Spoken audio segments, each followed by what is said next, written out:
The layout for the Leaving Cert is split up into 3 parts, and the first part has 2 sections, so students choose either a still life or imaginative composition. Then the second part is a life drawing where they do 2 drawings of a live model, and the third part is the visual studies, art history and appreciation.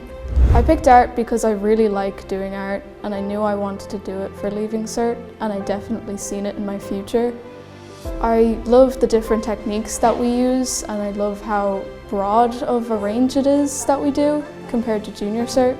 I do art history as well, and I think that's really interesting to me because I really had an interest in art history in Junior Cert.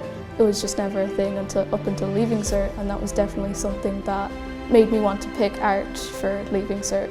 So for the assessment of the Leaving Cert, the first part or the first section with the imaginative composition and still life, that's worth 200 marks. The life drawing exam is worth 50 marks, and then finally the written exam is 100 marks. The only exam that you sit in June for art is the art history, and all the other parts are examined between January and June.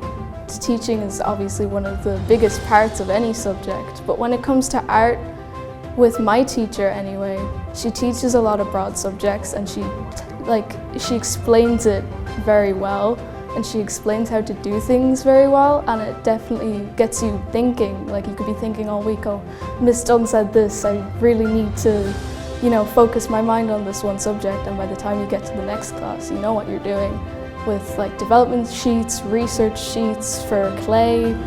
And it's definitely one of the biggest parts of art, and that's why I would recommend it, because my teacher is very good. So the characteristics I would like in a student would be consistency. Although you're sitting your exam in June, there's a lot of work that is involved previous to that, so I'd want them to be consistent and hardworking throughout the year. I'd like them to be flexible and open-minded, to push themselves and their ideas.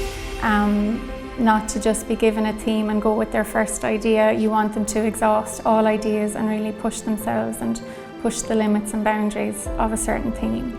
But the main thing is you want the student to enjoy it, express themselves, explore different media and have fun with it, and enjoy their time studying art at Portlaoise College.